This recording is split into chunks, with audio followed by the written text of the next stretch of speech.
जब श्री बद्रीनाथ भगवान विश्राम करते हैं, पट जब बंद होते हैं, तो मेरे नारायण के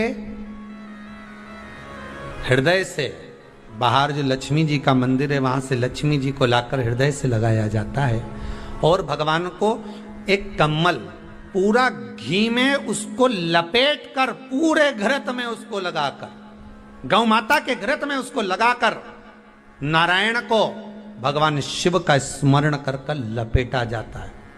भगवान नारायण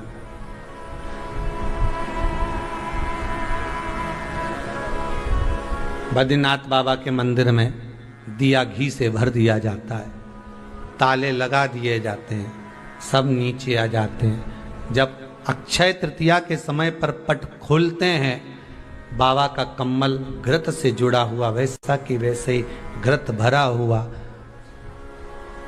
घृत में स्थिरता है, घर में घृत के अंदर लक्ष्मी का भाव आ जाता है।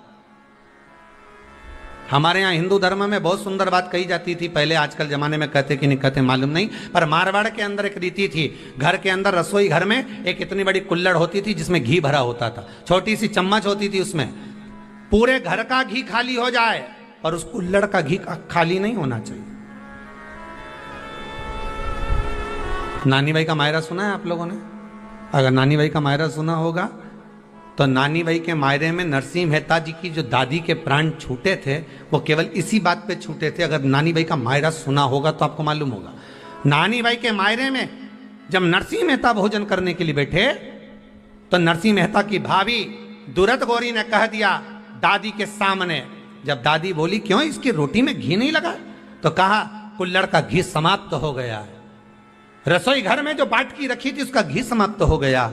जय कुंवर भाई को चिंता लग गई, आंखों से अश्रु बहने लगे और जय कुंवर भाई नरसिंह मेहता की दादी प्राणों को छोड़ दी कि मेरे रसोई घर का घी समाप्त हो गया, मतलब ये घर अब बर्बाद होने में देरी नहीं लगेगी।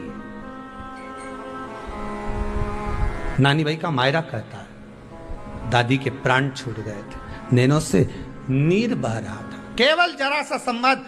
शास्त्र कहता है घर के रसोई घर में जिस बाटकी से आप रोटी पर घी लगाते उसकी बाटकी में भले आधा चम्मच घी पड़ा पर पड़े रहना चाहिए। क्यों? वो लक्ष्मी को घटने नहीं देता। जिस दिन बाटकी मंज जाए, साफ हो जाए, उसी दिन उसको धोकर पोंछ कर वापस भर देना चाहिए। अगर बाटकी गंदी हो गई तो आप धो पोछो, मना नहीं है, पर उसको धोने पोछने से पहले एक कटोरी में घी भर दो, चम्मच रख दो। पर रसोई घर में बाटकी में घी होना चाहिए और उसमें आप डालते रहो और लगाते रहो, रोटी में चलेगा, पर बाटकी का घी समाप्त नहीं होना चाहिए, कुल्हड़ का घी समाप्त नहीं होना चाहिए। वो बरकत है, वो भंडार है, वो संपदा है हमारी। घृत वैभव देता है, घृत वैभव प्रदान कर।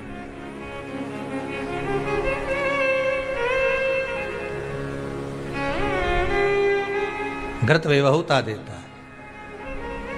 कितना सुंदर कहा है।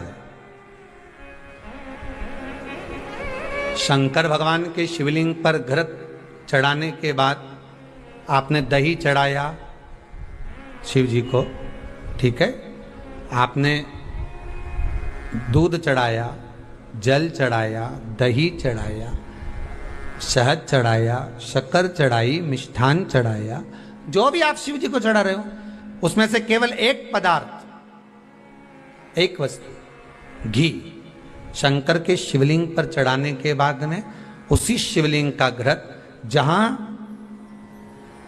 शिवलिंग रखा हुआ है, शिवलिंग जहां रखा रहता है उस कटी पर उस घृत से हस्त फेर देना चाहिए अपनी मनोकामना कर कर। जो अभिषेक आपने किया है वो अभिषेक का फल भगवान भोलेनाथ कुछ ही दिन में प्रदान कर देते हैं। मात्र उंगली फेर देने पर, घृत पात्र की उंगली, घृत का जो आप अभिषेक कर रहे हो, जल चढ़ा रहे हो, दूध चढ़ा रहे हो, आप पंचामृत सामग्री समर्पित कर रहे हो, आप दुनिया की सारी वस्तु भगवान को दे रहे हो, तो घी चढ़ाते समय जब घी चढ़ जाए, शंकर के शिवलिंग पर घी चढ़ गया, उसकी एक उंगली लेकर शिव मंदिर में जहां शंकर जी पिंडी पर बैठे हैं उस जलाधारी पर जो शिवलिंग रखा हुआ है उसके चारों तरफ उस घृत को लगा देना चाहिए अपनी कामना कर कर। महाराज शिव उसको स्वीकार करता है। क्यों?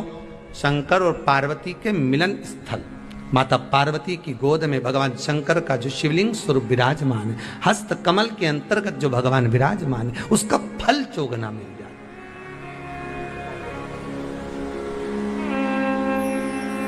शक्तिपीठ नाम सुना है? अरे बोलो तो, जितने लोग कथा सुन रहे, शक्तिपीठ नाम सुना है? शक्तिपीठ का मतलब क्या होता है? जहां पर माता सती के अंग के टुकड़े होकर गिर पड़े, वो शक्तिपीठ के रूप में निर्मित हो गए। तो जितनी भी शक्तिपीठ होती है, उन शक्तिपीठ में आप लड्डू चढ़ाएं, पेड़ा चढ़ाएं, वस्त्र चढ़ाएं, आभूषण चढ़ाएं, सोना चढ़ाएं, चांदी चढ़ाएं, मुद्रा चढ़ाएं, आपकी मर्जी पड़े करोड़ों रुपए चढ़ाएं, मना नहीं है। पर शक्तिपीठ का दर्शन करने जब जाएं तो कम से कम थोड़ा साथ में गाय का घृत, असली घी साथ में लेकर अवश्य जाएं। क्यों? शक्तिपीठ पर भी घी समर्पित करने से मनोकामना पूर्ण हो जाती है। आप आएंगे शक्तिपीठ का दर्शन करके और मनोकामना पूर्ण होना है। मात्र शक्तिपीठ आप चढ़ाएं, वस्तु ढेर चढ़ाएं, आप सोना चांदी अंबारियों में धन दौलत सब चढ़ाएं, पर साथ में आप चुनरी चढ़ा रहे हैं, साड़ी चढ़ा रहे हैं, घृत भी दीजिए, घृत भी प्रदान।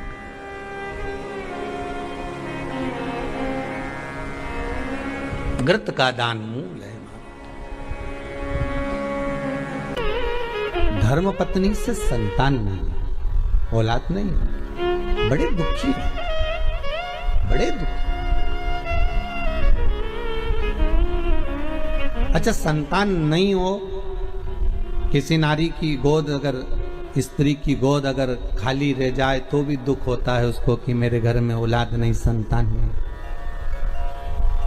हम कई बार कहे, आज फिर कहते हैं, ये टेस्ट भी बाद में कराना, सारी जांचें बाद में कराना।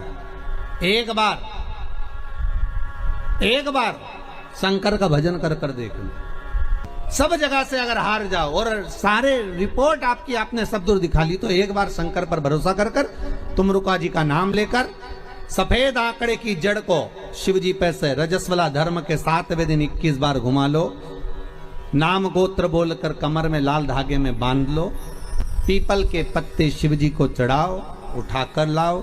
उस एक पत्ते को रात्रि को गाय के दूध में उकालो और उस दूध को दोनों पति पत्नी पियो। साथ रहिए, समय आएगा, बाबा चाहेगा तो 3 या 4 महीने में गर्भ ठहर ही जाएगा। सारे डॉक्टर को दिखा लिया अपनी जगह, टेस्ट भी करवा लिया अपनी जगह, पर एक बार प्रयोग, और वो विश्वास रखकर करना पड़ेगा। शंकर पर जो भी कार्य कर रहे हो आप, जो उपाय कर रहे हो आप, शिव का स्मरण कर, भगवान पर अगर विश्वास रखोगे, भरोसो दृढ़ इन चरणन कहो, श्री वल्लभ नक चंद्र छटा बिन सब जगमा ही अंधेरो। अगर भरोसा है तो शंकर है, और भरोसा नहीं तो शिव कहां से? विश्वास लेकर अगर आए हो तो काम तो होगा। ये लोग काशी से आए हुए हैं, विश्वास लेकर ही तो आए होंगे कि हम जाएंगे शंकर की कथा में तो बाबा कृपा जरूर करेगा। कई लोग यहाँ पर बैठे हुए हैं जो विश्वास लेकर आए हुए हैं, दूर दूर से आए हुए हैं, केवल विश्वास लेकर कि भगवान कृपा करेगा किसी न किसी रूप में, मुझे विश्वास है कि बाबा मेरी सुनेगा। और फिर कहता हूं, कथा में अगर आपने मन लगा लिया, भले टीवी चैनल के माध्यम से श्रवण कर रहे हो, भले मोबाइल के माध्यम से श्रवण कर रहे हो, भले पंडाल में सुन रहे हो, बाबा से अगर दिल से आपने अगर कह दिया तो 3 महीना बहुत होता है सब कामना पूरी होने के लिए। मेरा बाबा आपको कुछ ना कुछ दे ही देता है, बस आपकी रुचि के अनुसार सुख प्रदान कर ही देता है। आप उस पर विश्वास, भरोसा, भटकना नहीं है हमको, मार्ग से विचलित नहीं होना। कहती है घंटी का नाद, उसको भगवान के लिए बजाते हो कि भगवान तुम भोजन करो, भगवान तुम जा, नहीं। शिव महापुराण की कथा कहती है घंटी का नाद इसलिए करा जाता है कि अपनी बुद्धि को, अपने चित्त को केंद्रित करो भगवान के चरणों की ओर। और जितने घर में सदस्य हैं, घंटी की आवाज को सुनकर अपने विवेक को ये केंद्रित कर लें कि मेरे घर में मेरा लड्डू गोपाल, मेरे घर में मेरा ठाकुर, मेरे घर में मेरा राम, मेरे घर में मेरा दत्त, मेरे घर में मेरा हरि विठल, मेरे घर में मेरा विश्वनाथ, मेरे घर में मेरा सोमनाथ बैठा हुआ। अपनी बुद्धि को केंद्रित करना, अपने